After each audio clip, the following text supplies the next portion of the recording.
I'm sitting here with somebody who is a political activist. He's with the SLF, Student Liberation Front, which is part of the JKLF. And he's going to tell me a bit about his own feelings and sentiments about the condition of people in Kashmir. Ji. My name is Muhammad Adnan Hanif. I'm the Secretary General of JKSLF. Right. And JKLF, Amanullah Khan, and other Chairman Jammu Kashmir Student Liberation Front, Sardar Sahir Ahmed Advocate Khan, and they are the mass party of SLF, and we are the student wing of SLF, and we are struggling for students, and we are not only struggling for only JKSLF students, but the whole students of Azad Jammu Kashmir.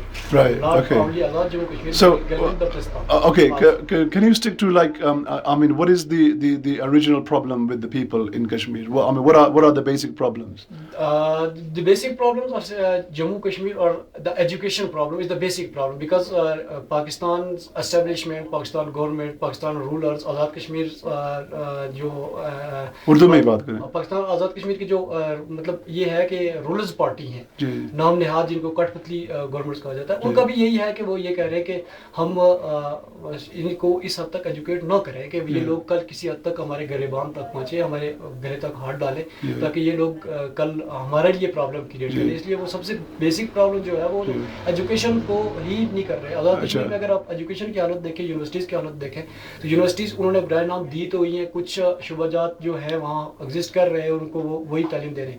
جبکہ یہ ہے کہ نئے جو شعبے آ رہے ہیں، دنیا ترقی کر رہی ہے، سائنس ترقی کر رہی ہے، اور اس جتنی سائنٹیفک نئے شعبہ جات آ رہے ہیں ان کو قطعاً کسی صورت میں آزاد کشمیر کی جتنی یونیورسٹیز ہیں ان کے اندر شامل ہی نہیں کیا جا رہا. سیم پرابلم جو ہے وہ گلگت بلتستان کے ساتھ ہے. ایک قراقرم یونیورسٹی دی ہوئی ہے انہوں نے. قراقرم یونیورسٹی کی سے فارغ تحصیل جو اسٹوڈنٹس آتے ہیں آزاد کشمیر کے اندر یا پاکستان کے اندر کسی بھی یونیورسٹی میں آتے ہیں، تو ان کو وہاں کسی صورت میں جو ہے وہ ایڈمیشن نہیں دیا جاتا کہ قراقرم یونیورسٹی کی ڈگری ریکگنائز نہیں ہے، وہ یونیورسٹی ریکگنائز ہے ہی نہیں. اور 62 سال سے ان لوگوں کے ساتھ یہی ظلم ہوتا رہا ہے کہ یہاں تو ان کو انہوں نے پھر چلو لولی لنگڑی حکومت دی ہوئی ہے، لیکن وہاں ان کے ساتھ نہ تو کوئی لولی لنگڑی حکومت ہے، نہ ان کے کوئی ان کو رائٹس دیے جا رہے ہیں، نہ ان کے لیے کوئی کوٹا سسٹم ہے. نہ آزاد کشمیر گورنمنٹ کے اندر کوئی کوٹا سسٹم ہے، اور نہ پاکستان گورنمنٹ کے اندر کوئی کوٹا سسٹم ہے. اچھا ٹھیک ہے، آپ مجھے ایک چند الفاظ میں بتائیں کہ پلان آف ایکشن کیا ہے؟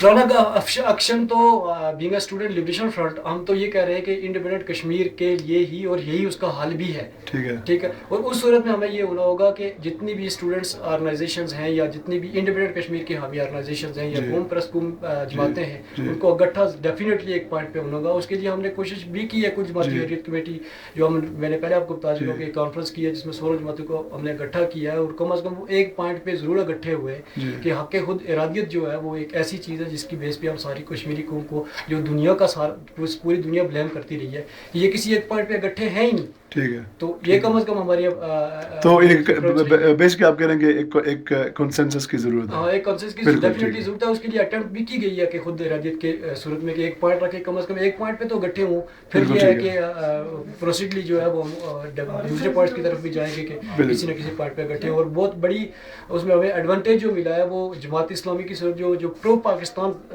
اور اسٹیبلشمنٹ جماعت ہے، ان لوگوں نے بھی ہمارا اس ایک پوائنٹ پہ جو ہے وہ ساتھ دیا ہے کہ ہم خود ارادیت کی جو اس پوائنٹ پہ ہم صورت میں اکٹھے ہوں گے. بالکل ٹھیک ہے. اوکے، بہت بہت شکریہ، مہربانی.